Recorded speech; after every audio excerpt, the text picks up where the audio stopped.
daughter was scared to death. Okay, she wouldn't leave the house because there was something flying over our house.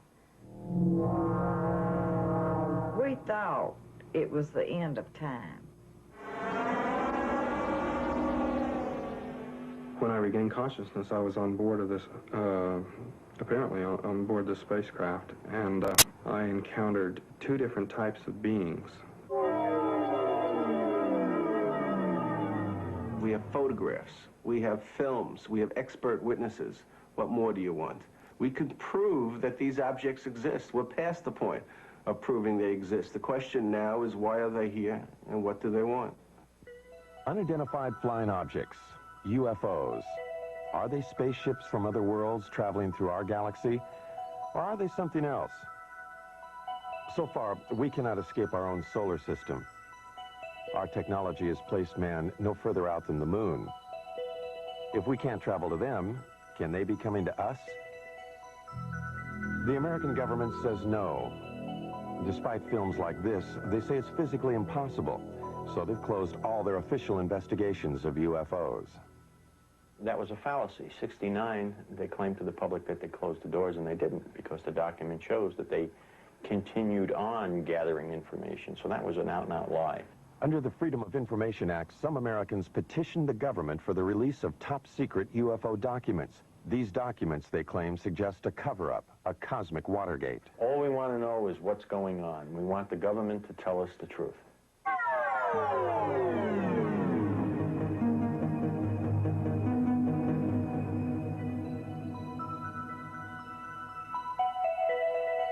The truth, some believe, is that a higher intelligence from a planet far beyond our galaxy has mastered a technology that makes it possible for them to do things we can only dream of. They believe that these beings are penetrating the galactic mist that shrouds and protects our planet. Some believe that these extraterrestrials' technology is so advanced that they might even have visited us long before the birth of Christ. Are there secret messages carved in the stones of the pyramids of Egypt? Messages that tell us of the mysterious voyages of ancient astronauts? On the pyramids of Egypt and Mexico and in primitive cave drawings all over the world, there are carvings and images that many describe as being of intergalactic travelers dressed in spacesuits and helmets.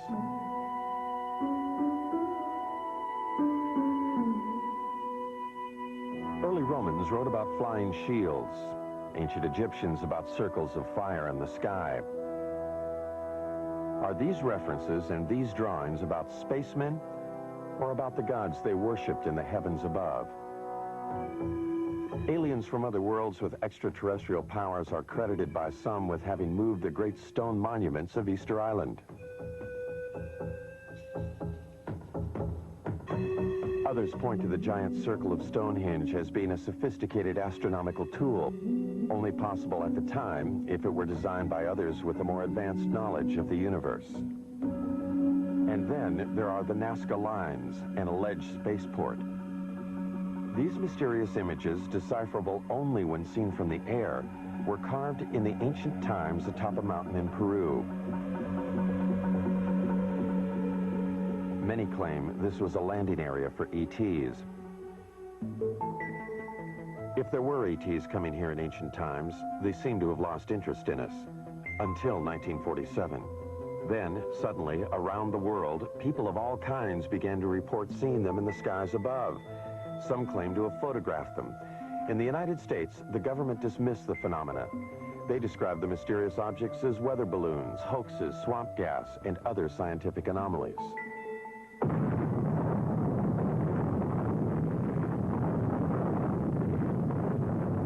World War II had just ended. A new age had begun at the Alamogordo Flats of New Mexico. The atomic bomb had unleashed an energy that some believed would take us beyond the stars. Reason enough, some say, for those higher intelligences who dwell in other worlds to return for a second look at us Earthlings. They would have to look beyond the shadows of our mushroom clouds. They would need to know what our universal intentions were. In the years after the war, Navy and Air Force pilots regularly reported sightings of UFOs. Repeatedly, these sightings were dismissed by the military. One pilot, Captain Thomas Mantell, radioed he was pursuing a UFO. The saucer-shaped craft, he said, was moving at speeds unknown to man. He pursued the craft until his own plane exploded in midair. The Navy investigated the crash and attributed the explosion to the pilots pushing his plane too high and too fast. Others said Mantell was a casualty of an extraterrestrial attack. UFO proponents charged a government cover-up, the first, they say, of many. UFO investigators allege that the government cover-up went into high gear with the Roswell, New Mexico incident in July 1947.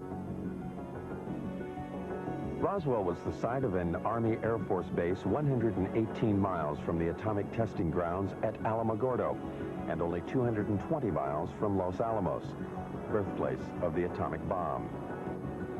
On July 2nd, this rancher, Mac Brazel, saw something crash in a field outside town. Brazel died in 1963, having kept a pledge to the Air Force to keep secret the story of what really happened in this field. Brazel talked to only one person about those events, his son, Bill, now 60 years old. He told him that whatever crashed here was something he could not identify. According to my dad, there was a bad thunderstorm the night before. The next day, he was out on the ranch, and he found this debris. And he picked it all up in his pickup and was talking to people, and of course there was some talk about UFOs. He was going to Roswell, and as far as I know, he got in touch with the Sheriff's Department. They in turn called the Air Force. Then the Air Force got with Dad and swore him to secrecy, and they came out to the ranch and picked up this debris. Major Jesse Marcel, the chief intelligence officer at the base, was assigned the task of collecting the debris from the crash site. His selection for the job, UFO proponents say, is proof that the Air Force knew from the start that... With my knife. I found one piece of what looked like metal anyway. It was not flexible, but it was as thin as a fall of a pack of cigarettes.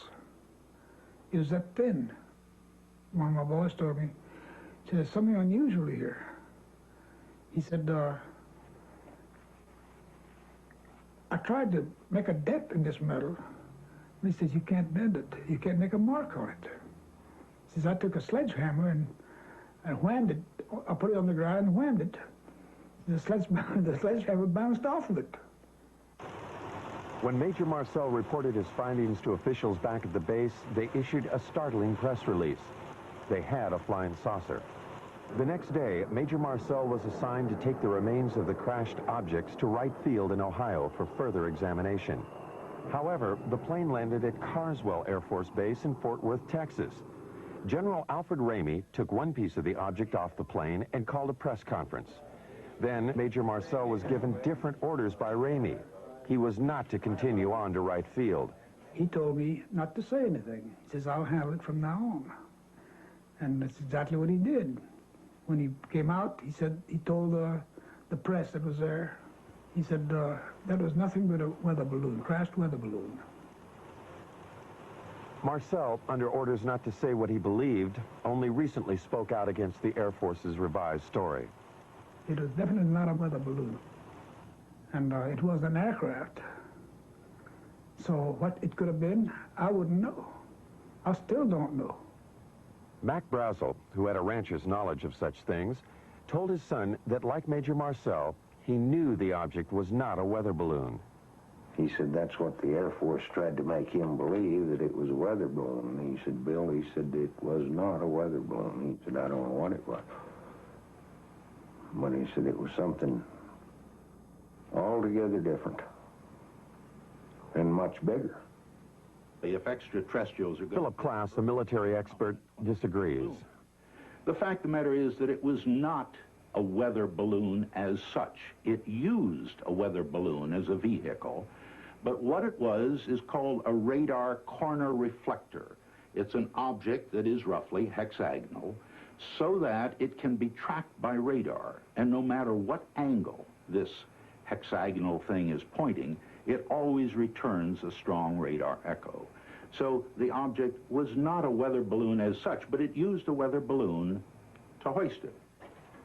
If the object were only a weather balloon, UFO proponents say, then why did the Air Force pledge Mac Brazel to secrecy? And why did the Air Force pursue his son in the months that followed? Only 22 years old at the time, Bill could not help but be intrigued by his dad's discovery of the strange materials in this field. He searched for and found some remnants of the crashed object. And I was talking about it. I went into Corona, and I was sitting there in a beer joint, and of course, my friends was asking me if I'd found any more or anything like this, and I said, well, I'd picked up a few scraps, about a cigar box full, and somebody, I don't know, must have informed the Air Force, because first thing I know, I have visitors, and they say they'd like to have this material. And they didn't tell me they'd confiscate it. They just said, well, like we're going to have it one way or the other, you know. What Bill and his father found was taken to what is now called Wright-Patterson Air Force Base. Some believe, however, that much more was taken there. What they say is the actual shell of a spacecraft. This spacecraft, they allege, was struck by lightning, causing pieces of it to fall away into Mac Brazel's field. The craft itself, they say, crashed 78 miles away. The story has it that the spacecraft and the bodies of its alien crew members were then taken to Wright Field and stored in Hangar 18. Myth or fact? The Air Force denies the existence of craft or ET bodies. Nothing has surfaced in the Freedom of Information Act released top-secret government documents. Nothing to support what some claim is this actual photo of an ET's arm. The Air Force also denies the existence of Hangar 18 itself. Senator Barry Goldwater has written that he has tried to gain access to the legendary building. In letters to UFO proponents, Goldwater enigmatically says that he has given up trying to solve the mystery. Not because he's satisfied with what he hears, but because it's just impossible to get anything on it. Nuclear physicist Stanton Friedman, however, believes the evidence is there. There's just no question at all in my mind that a saucer did crash, that bodies were found by the government, that the saucer itself was picked up by the government and carted off for study. The tremendous potential for gaining new technology from a thing is just enormous, and no government would be foolish enough to put it on display instead of carting it off to the laboratory. Look, it's one of these situations of where if I were a freelance writer or I'd like to make a story, I would love this story. It's great. It would make good copy. But unfortunately, or fortunately, I happen to be a scientist, and I have, you might say, the Hippocratic oath of a scientist. I will not say something is so until I'm very certain in my own mind that it is. So as far as the creatures are concerned, I honestly don't know. Dr. Hynek, a noted astronomer from Harvard and Northwestern universities, has been a persistent investigator of UFO cases. In 1952, he was asked by the Air Force to join Project Blu Book, their UFO investigation unit. 17 years later, he joined Air Force Secretary Harold Brown at a press conference to announce the team's conclusions. None of the evidence that I have examined would indicate any proof at all that we are being visited by extraterrestrials. What is the Air Force hiding in this investigation? We have not been hiding anything. The investigations have been made public. The explanations of those where there is a clear explanation have been made public. The hearing this morning was public for just that reason. Project Blu Book was activated to deal with what the media was calling flying saucer hysteria. They investigated 12,518 sightings. They could not explain 701 of them. Doubts lingered long past the report's publication. Even supporters of the project's conclusions had to wonder about photographs like these. In a series of 3 pictures, one can judge relative size because of the car window, the telephone poles, and the highway. One can also speculate about the dirt being kicked up into the air. Dr. Hynek, the leading scientist on the Blu Book panel, began to have doubts. He personally went to Brazil to talk to the man who took these pictures. He discussed the matters with the president of Brazil and with photo analysts on both continents. By 1973, he had completely reevaluated his Blu Book experiences.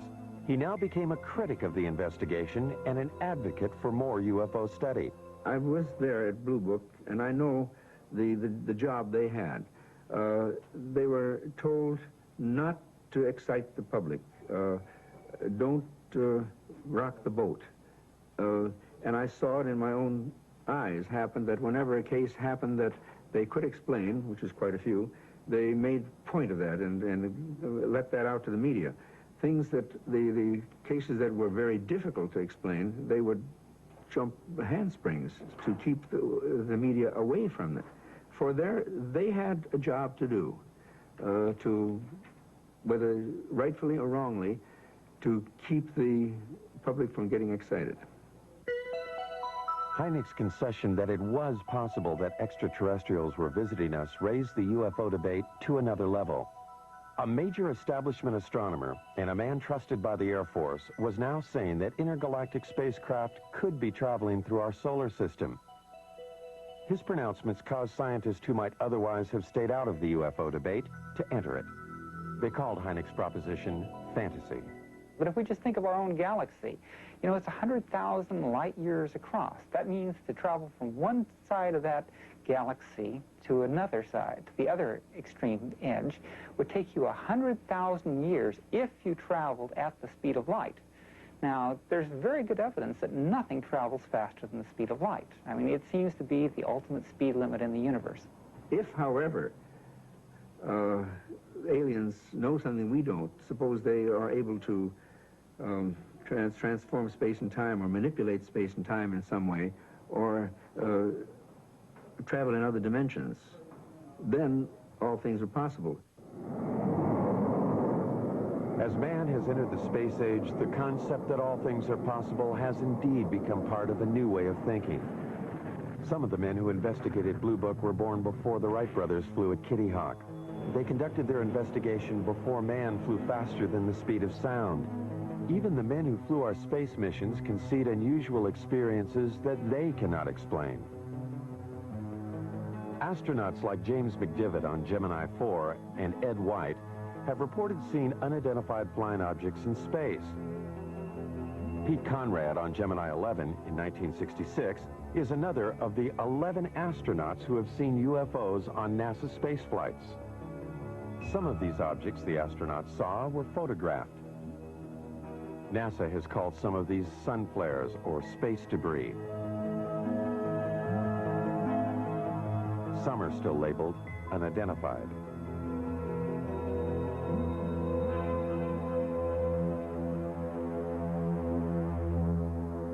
Astronaut Gordon Cooper was so impressed with an unidentified flying object he saw that he wrote about it to a special United Nations commission studying the phenomena. He wrote, "I believe these extraterrestrial vehicles and their crews are visiting this planet from other planets, which obviously are a lot more technically advanced than we are here on Earth." Recently, Cooper reversed himself. He does not now believe that what he saw was an extraterrestrial spacecraft. Another of the original Mercury 7 astronauts, however, has not changed his mind about what he saw on a test pilot flight in 1952. Deke Slayton. As I closed on this thing, well, it looked like a weather balloon, and that's what I presumed it was. And I had plenty of gas and time, so I decided I'd just come back around and make a pass on it. And I got around where I should have been coming back on this thing. All of a sudden, it didn't look like a balloon anymore. It looked like a saucer sitting on edge, about a 45-degree angle. I didn't have any gun camera film on board, unfortunately, or I'd have shot some pictures of it. And about that time, I guess whatever it was, for whatever reason, just took off climbing at about a 45-degree angle and just accelerated and disappeared. And I obviously couldn't follow it with an old piston engine fighter. So I turned around and went home.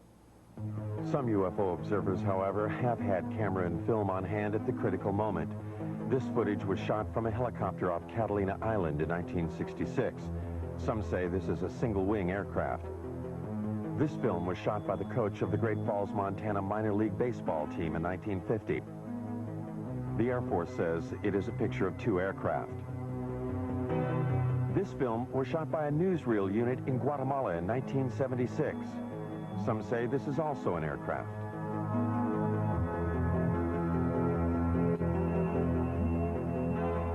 This film was taken by a Navy cameraman on vacation in Tremonton, Utah in 1952.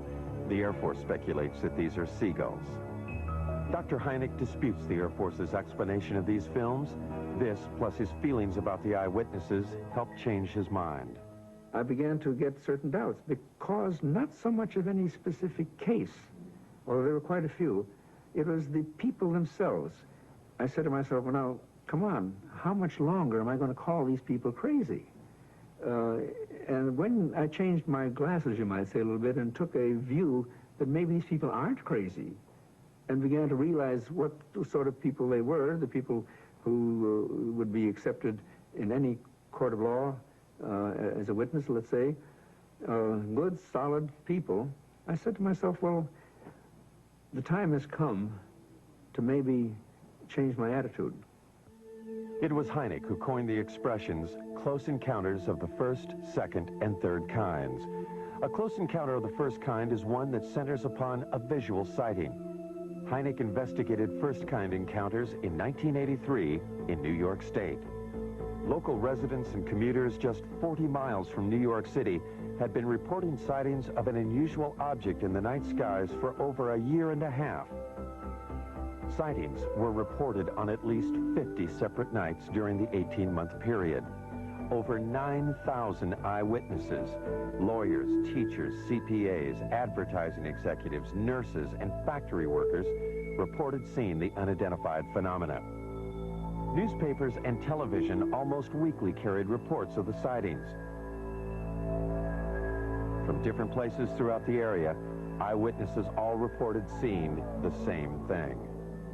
I looked up, and right over my head, virtually, it wasn't far off, it was right over my head and very still, there was a rim of lights in the shape of a triangle. It was just a tremendous object. It was anywhere from wingtip to wingtip, about 50 or 60 yards. These were very, very unusual lights. I've never seen anything like it in my life, and so I pulled my car over and I had to take a look. I mean, he would drive down the road and look up in the sky. Some people, like Bob and Lori Pozzioli, were determined to film the object. And then one night, he spotted this one round object. And that's when he called me, and he said, quick, let's get the camera. And we did. Oh, good God. I don't know. Not playing. I'm going to tell you something, honey. I don't know what the hell it is. It's rotating. Bob and Lori photographed this unidentified flying object near their home in Brewster, New York. Bob is a vice president in a Manhattan computer firm. Some of their friends and Lori's parents thought they were crazy, despite this photographic evidence. Yeah, it's turning very, very slowly. 9,000 odd people have seen this thing, or whatever it is, and they all just can't be crazy. Bob and Lori have 2 children. They are concerned about what they saw in the sky. They also wonder why the government hasn't investigated the event. Their concern is shared by David Scarpino, an accountant who works in New York City. Scarpino, a family man, has publicly called for a government investigation. He and others, like Bill Healy, a meteorologist at the county airport, made this demand at a town meeting. Public furor has been led by County Clerk Dennis Sant. Sant feels that a government investigation is indicated by the fact that eyewitnesses have all reported seeing the same thing. You know, the movement was almost like a probing movement. It was very slow, and it stopped periodically and stationary, where it just came to a standstill, and then it would move to another position, and the movement from one position to another was just extremely slow. Now, the speed at which it was going at that point was very slow, because I had to walk at a very slow, deliberate gait to keep up with the lights. Every step I took, it moved a little bit. It moved in a very straight line, very slowly. There was absolutely no noise. When I walked away from it, at that point, it started to rotate virtually. almost as it was on an axis. It didn't make a big loop.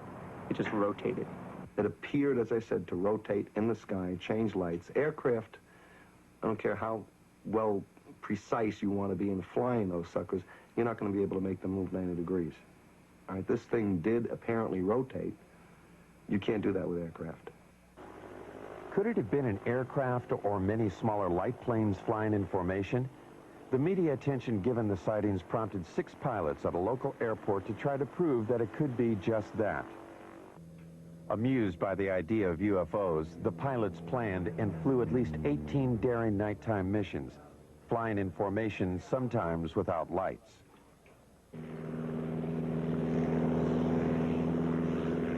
This hoax fooled at least some of the eyewitnesses, but not Bob and Lori. They claimed that in addition to photographing the UFO, they also videotaped the light airplanes as they enacted their hoax. There are 6, and the lead one has his 3 lights on. Everybody else only has 2. Did you hear the engines? Some UFO investigators agree that many of the reported sightings were probably of the hoax. But some eyewitnesses, they say, were clearly able to differentiate between the hoax and the unidentified object. As it was coming over, there was a star in the sky, and as the lead light went under that star, right behind it, you could still see the star, which meant it was not a solid object. And as it was going overhead, you did hear engines. All right, now, what kind of aircraft engines, I don't know, but you did hear aircraft engine noise. Engine noise, different lights, and different flying movements, UFO proponents say, clearly make the airplanes IFOs, identified flying objects. But this object, or objects, remains unidentified for many. Some eyewitnesses refuse to accept the possibility that these are also the lights of the airplanes. I know what it wasn't. It wasn't an ultralight. It wasn't a blimp. It wasn't gas. No one's tried to tell me what it was, but I know what it wasn't. Investigators have subjected the videotape images of the hoax and the unidentified lights to various computer analyses. By digitalization of the images, they hope to be able to determine if the area between the lights of the UFO was solid, indicating one craft. The airplanes, they hope, would show night sky in the center of the lights. Physicist Al Hibbs. Pictures like this, night sky, a few lights, taken with a television camera that was perhaps being moved, not deliberately, but accidentally while it was taking the pictures. There's really nothing you can say about these things. In one case, a very good explanation is offered, and I see no reason to disbelieve it. In the other case, there's no explanation. I certainly can't offer one. I would love it if some UFOs were extraterrestrial objects being piloted by extraterrestrial beings. I think that'd be the most marvelous discovery of the history of man. I'd love to have that be true. So I'm not going to say that foreign objects, artifacts made by intelligent creatures in the solar system, I'm not going to say that's preposterous. I'm going to say it is so unusual, so immensely important, that I'm not going to assign any sightings like this to that phenomenon without a lot more data. Insufficient data, the object remains unidentified. For government officials, therefore, it is of no consequence. But for the New York eyewitnesses, the question of what it is remains. They find the government's apparent lack of interest puzzling. The government didn't come to me as a rational individual. Now, as an accountant, I like concrete things. I like evidence. For them to say that I didn't see anything without really talking to me and investigating it means that they were trying to hide something. And that was my feeling from the very beginning. They know something, okay? They know something. Either they know that there's something up there, and they want to investigate it themselves and don't want other people trying to handle it, or they're doing something. But if they're doing something, then let people know about it.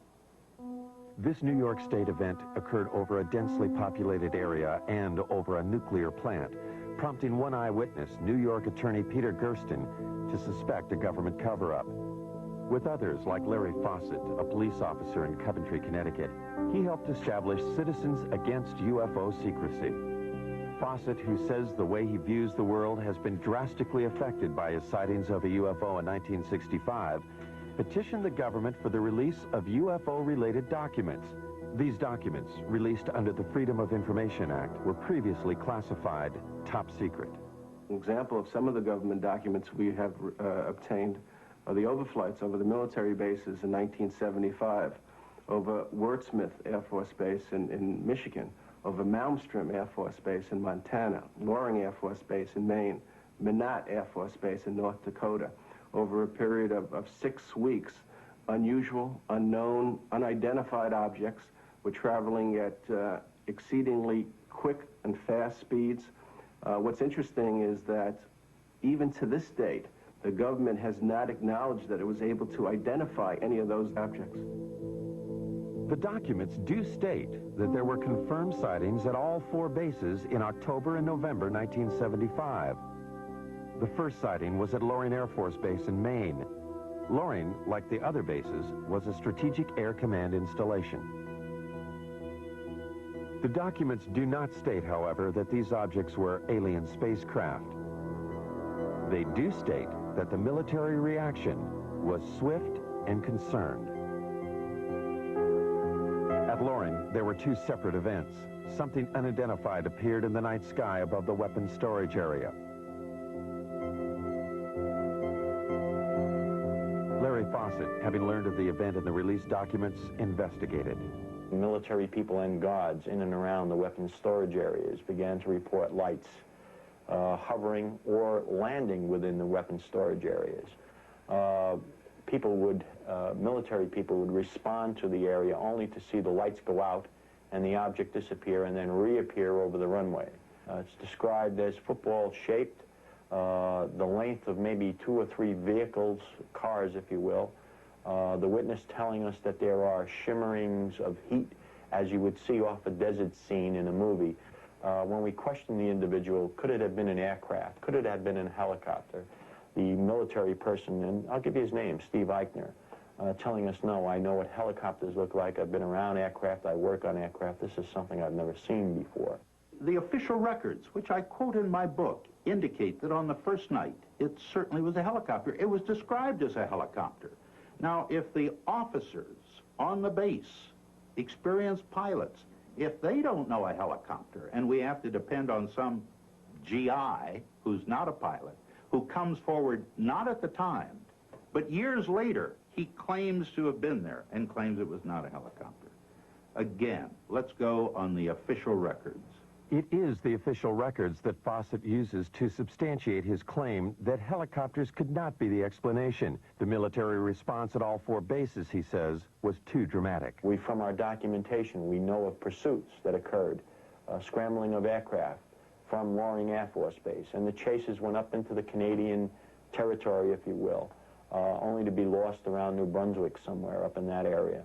There's no question there were overflights of unknowns, sometimes referred to as helicopters, but if you talk to the people, read the official government statements, it's clear that they were concerned, that there were scrambles of jets to go after these things, that they were being observed by highly qualified people. We were lied to, flat out, about those cases. And as a matter of fact, some of the documents we eventually got clearly indicated that there were instructions to local base commanders. Don't say anything about the sightings at the other bases. Make it appear to be an isolated instance. Military authorities will not comment on the 1975 overflights. They simply state that at any SAC installation, there would always be an immediate defensive response to anything unknown. Putting planes in the air, they say, does not confirm a penetration of an intergalactic craft.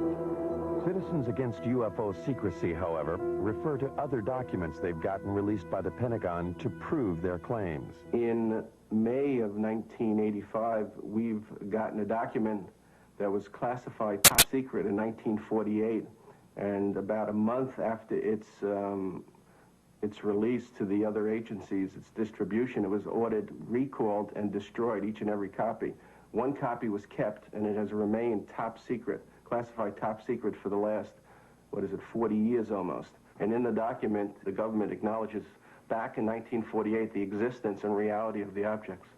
The official military position about any document issued before the Project Blue Book investigation is that Blue Book later explained them. This includes a startling document written by a Canadian. Wilbert Smith stated flat out in his top secret memo, and I think it was declassified by mistake, frankly, that this is the most classified subject in the United States, even more so than the H-bomb, and that flat out, flying saucers exist. This is the opinion of one man, a Canadian officer, in 1947.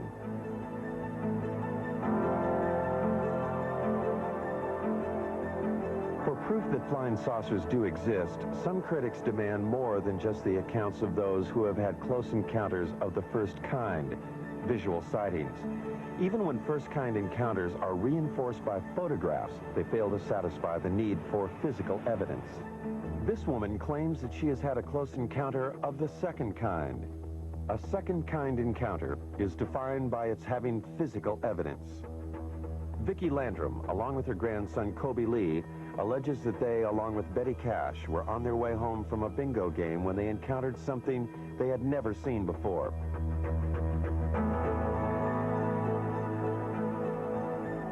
The alleged event took place on December 28, 1980.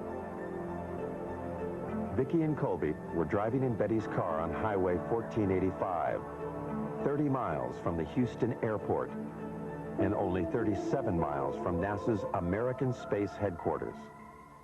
Kobe Lee saw a light, and he kept asking us what the light was. And he kept pulling my face around and asking me, "Mama, what is it?" And I said, "Honey, I don't know." And Betty said, "I believe it's getting closer." And I says, "Well, it kind of looks like it, but we had no idea that we were going to get hurt." I would say within an instant or so, all of us noticed it because it lit up the entire sky. There was no way you could have missed it. It looked like the woods were being set on fire. And inside the car, it was so hot till my handprint is yet on the dashboard of Betty's car. They got out on their side of the car. I stepped out on mine.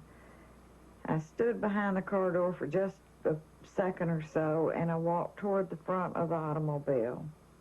I stood there for just a short time, I don't know how long, trying to see what I could figure this object out to be. It was diamond-shaped. It didn't mean it was sharp up here and sharp down here. It was kind of round, and the fire come out the bottom of it. But here was this huge object and flames shooting from it. And they weren't just small flames. They were gushing from it. And Kobe was hanging on to me. And he was trying to get, he started pulling away from me, and I pushed him back in the car, and I got inside the car and put my arm around him and hugged him up real close to me. We thought it was the end of time. I says, Kobe, don't be afraid. I said, if you see a man, it'll be Jesus. And I said, he'll come to carry us to a better place. He will not hurt you.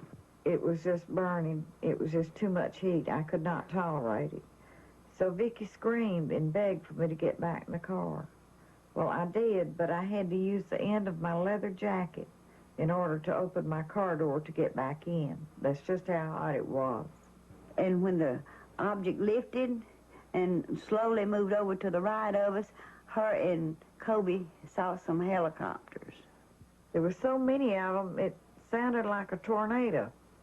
And we counted 23. I counted 22, really. But Kobe said, there's one more. And I said, yeah, baby, that makes 23. And there were helicopters on both sides and also over the top of the object, or like they were trying to hem it in. The only apparent proof the women have for what happened to them is the illness they claim they suffered as a result of the encounter. It is the record of these illnesses that made this an encounter of the second kind. My eyes were burned so till they would swell, and they were tearing till I could lay down at night, and the next morning my pillow would be completely wet, and I couldn't hardly see anything. Vicky was treated for burns, and she and Colby Lee suffered long periods of nausea. Betty Cash was hospitalized immediately after the event. She suffered severe hair loss and was also treated for burns and nausea. Since then, she has been hospitalized several times. It was the first time that I went into the hospital. They were treating us as burns. But then, after they found out really what had happened, then they started treating us as radioactive burns. And since, I have had cancer. Betty's hospital records do not explicitly state that she was treated for radioactive burns. They do state, however, that she exhibited the symptoms similar to someone who might have been exposed to a radioactive element. Betty further maintains that she had no cancer history previous to the alleged encounter. Her records do confirm, however, that she does now have the disease. No, I'm not well, by no means. I wish, I pray, that I could be. With the help of Peter Gersten, the New York attorney for Citizens Against UFO Secrecy, the two women have sued the government to find out what it was they encountered that night.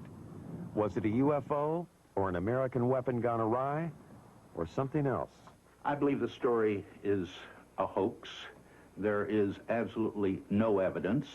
The women's story is supported only by the claim of Betty Cash that she had serious health problems after the alleged incident.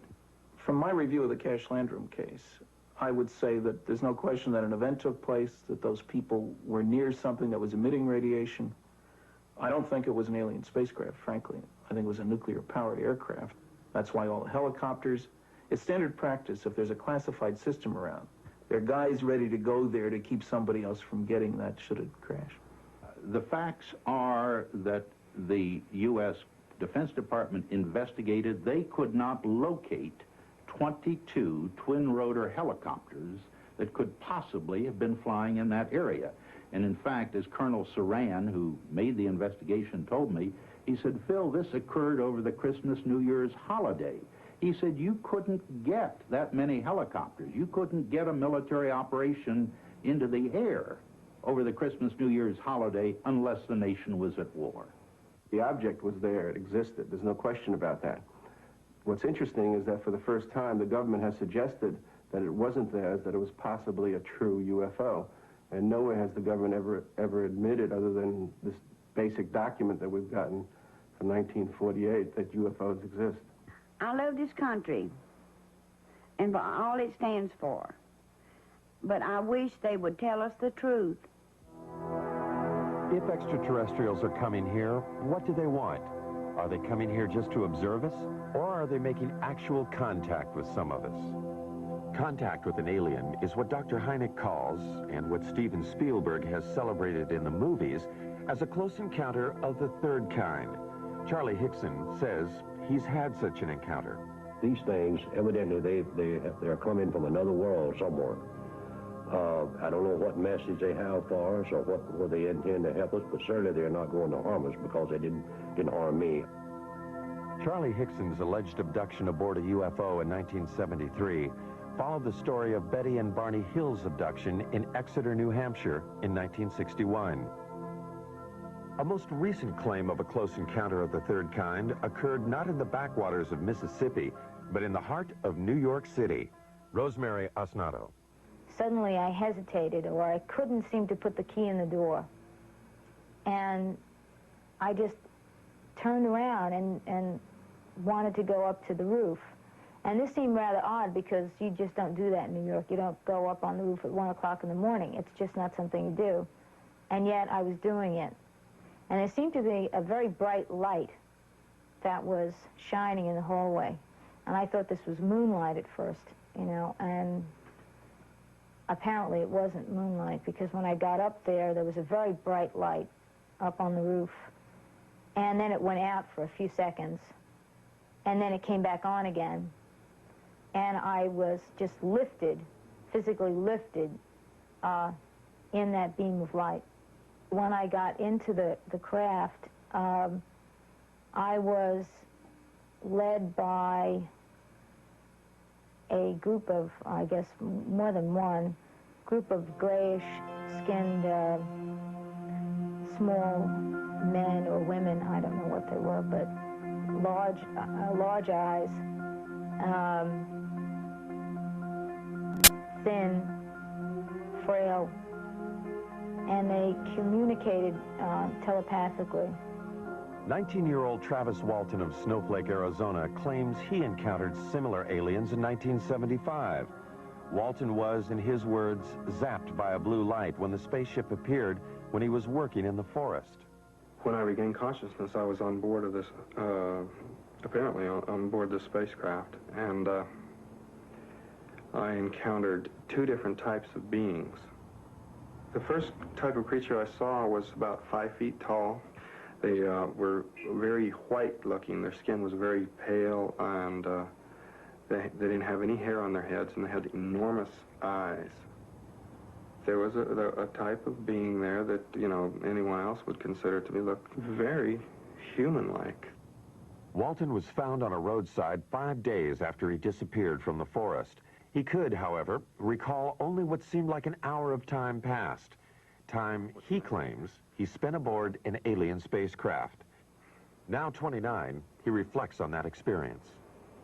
I lost my job. The effects were quite negative. You know, time lost. You know, it's a very disturbing thing in my life. A lot of negative publicity, really. You know, this is a kind of a stigmatizing thing for people to, you know, consider you. You know, a certain percentage of the people think that you're wacko.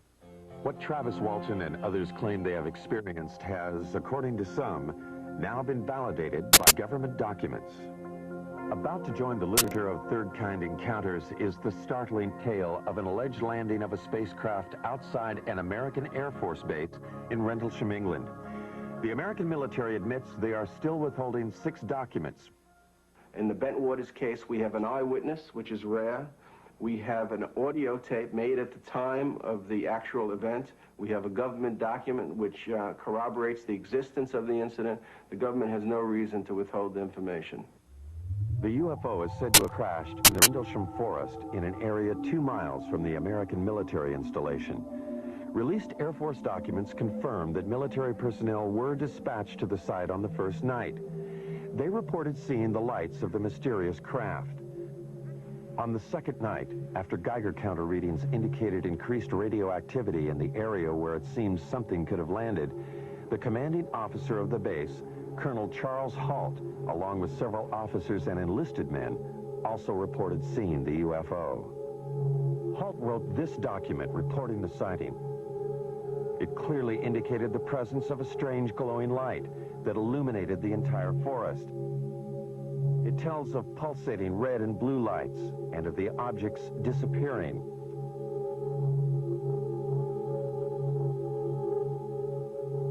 Colonel Halt also made this tape recording at the time of the second incident. Okay, here he comes from the south. He's coming toward us now. Battle observing what appears to be a beam coming down to the ground. This is unreal. What Colonel Halt was describing that night, some believe, was the pulsating light emanating from a lighthouse 5 miles away. Those who believe that it could not have been the lighthouse quickly point out that Halt's report indicates lights of different colors. Critics respond that pulsating lights can play tricks, create illusions. And the light comes in at you at a roughly tree level. And it turns and it rotates, so it's flashing on and off. If you look at the transcripts of the taped account of what the colonel and his men said that night, you'll find that they were saying such things as, it's on now, it's off, it's on, it's off, if I remember correctly. And that sequencing corresponds precisely with what the rotational frequency is for the lighthouse. The lighthouse theory deals only with a close encounter of the first kind. What of the close encounter of the third kind? The story told later by several American enlisted men. The story, they say, they were ordered not to tell. Afraid to reveal his identity, one of them talks about the alleged encounter. The senior officers seemed very calm with it. And the lower ranking people like myself didn't know what to make of it and almost maybe shock had set in because we were very apt to listen to what we were told to do. I know conversation took place between our base commander and individuals that were in the craft. Our base commander at that time apparently even shook one of their hands. Something tells me at that time they had difficulty with the craft, and we even gave them help in repairing the craft. The lighthouse explanation for Colonel Halt's report cannot explain away the account of the alleged landing and third-kind encounter. And so far, nothing in the released government documents confirms such an encounter. There are 6 documents that the government is withholding concerning the incident in Bentwaters. I want to know why they're withholding that information. They do not have a right to withhold that information, and I want to know what that information is. The government will not release the documents for national security reasons. Citizens Against UFO Secrecy maintain that the government uses national security as a cover for withholding UFO-related material. Recently, they sued for release of a document from the National Security Agency. When they got it, it looked like this. When you go through it all, and somebody actually added up the percentage of the paper, more than 3/4 of this document isn't there. It means quite clearly that there is a cover-up. Anybody who says the government isn't holding anything back has to say, well, except for that stuff they won't release. I mean, this is a UFO document. It tells about NSA information about UFOs. Now, on the one hand, the government is still saying UFOs don't exist. Now, if UFOs don't exist, how can they affect national security? The government maintains that what is in the censored and unreleased documents is information that does not support the existence of extraterrestrials, but rather information that, if released, would compromise our own intelligence network. Much of the information in those UFO documents, the government claims, has to do with how we intercept and decode Soviet bloc messages. To release them would reveal to the Soviets and other potential enemies where we have listening stations. My goodness, the Russians might discover that we have a listening station in Leningrad, as an example, that we had intercepted some communications there. More important, it would reveal that we were able to decode Soviet coded messages. There are 3 basic reasons why the government does not come forward and release the information it has on UFOs. The first reason is technology. It is trying to learn as much about the objects before the Russians. The second reason is the vulnerability that could be shown by the revelations that might be forthcoming concerning UFOs. And the third reason is the hysteria that might be caused by the release of this information.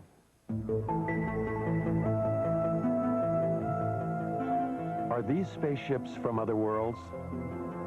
Are we being visited by intergalactic aliens with a technology and civilization that dwarfs ours? Most scientists say no, they are not, because they cannot. UFO proponents say they are, that our myopia prevents us from seeing life elsewhere as being different from ours. I think one should also point out, as Arthur C. Clarke has said, that when we look for life elsewhere, we should not look only for life as we know, but life as we don't know. And he went so far as to say we should even look for life as we can't understand it. We are now only beginning to free ourselves from the gravity that binds us to our own planet. A new generation of Americans, those born in the space age, demand new answers to old questions. More receptive to the possibilities, they want to know, are we being visited by intergalactic travelers? They have joined their voices to others asking, what's going on? Is there a government cover-up? Do the unreleased documents contain evidence that proves that UFOs over our nuclear plants and air bases are actually from other worlds, or are they from earthly neighbors? Most scientists agree that there is life in the universe, but that it cannot travel here. They hope only to communicate with that life with giant radio telescopes. These scientists believe that what is being hidden in the government documents is probably not secrets of other worlds, but the secrets of an earthbound Cold War. Either way, we want to know what's going on.